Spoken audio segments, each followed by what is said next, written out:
اس وقت پوری دنیا میں وبائی امراض خوف و ہراس کے پر پھیلائے ہوئے ہیں اور پوری انسانیت لرز رہی ہے۔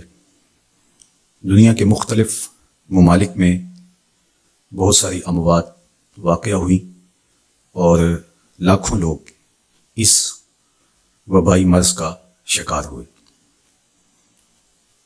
زندگی کتنی عزیز ہے اور موت کا خوف انسانی وجود پر کس طرح طاری ہوتا ہے، آج ہم میں سے ہر شخص اس کو محسوس کر رہا ہے۔ پناہ گاہوں کی تلاش ہے اور ہر ممکنہ تدبیر کی جا رہی ہے کہ میری زندگی کا دیا روشن رہے اور میں سلامتی کے ساتھ اس مشکل دور سے گزر جاؤں، میرے اہل میں، میرے دوستوں میں اور میرے اقربا میں کوئی ایسی خبر مجھے سننے کو نہ ملے جو میرے لیے اذیت کا سبب ہو۔ یقیناً زندگی اللہ کا بہت بڑا انعام ہے اور ہمیں اللہ سے ہمیشہ خیر مانگنے کی، عافیت طلب کرنے کی ترغیب دی گئی ہے۔ میرے اور آپ کے آقا مولا حضور ختم المرتبت صلی اللہ علیہ وآلہ وسلم نے اپنی امت کو تعلیم دیتے ہوئے ارشاد فرمایا، صلی اللہ العفو والعافیہ، اللہ سے معافی طلب کرو، اللہ سے عافیت طلب کرو۔ کبھی جنگ نہیں مانگنی چاہیے، امن مانگنا چاہیے۔ کبھی بیماری نہیں مانگنی چاہیے، صحت مانگنی چاہیے۔ لیکن اگر بیماری آ جائے تو حوصلے کے ساتھ اللہ کے حضور شفا مانگتے ہوئے صبر کے ساتھ اس وقت کو گزارنے کی تعلیم دی گئی ہے۔ اسی طرح اگر جنگ مسلط کر دی جائے تو استقامت کے ساتھ ڈٹ جانے کی تعلیم ارشاد کی گئی ہے۔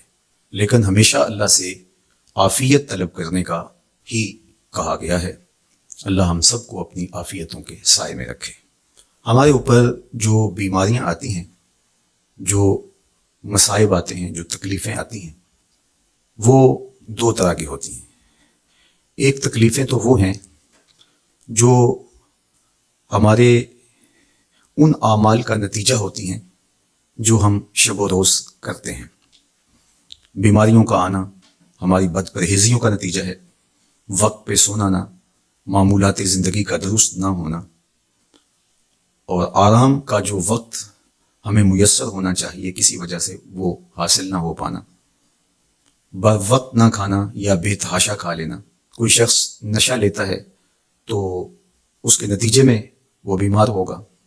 اسی طرح دیگر بیماریاں جو ہمیں لاحق ہوتی ہیں وہ ہمارے ہی عمل کا نتیجہ ہوتی ہیں۔ اسی طرح کچھ بیماریاں ہماری کوتاہیوں کا، گناہوں کا نتیجہ ہوتی ہیں۔ تو یہ وبائی امراض ہمارے کیے ہوئے کی سزا ہے۔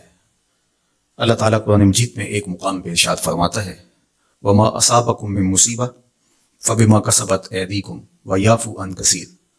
جو تمہارے اوپر کوئی مصیبت آتی ہے وہ تمہارے ہاتھوں کی کمائی ہے، تمہاری اپنی کرتوتوں کا نتیجہ ہے، اور اللہ تعالیٰ بہت ساری چیزوں سے درگزر فرماتا ہے۔ یہ اس کی کرم نوازی ہے کہ وہ درگزر فرماتا ہے اور کبھی کبھی گرفت کرتا ہے۔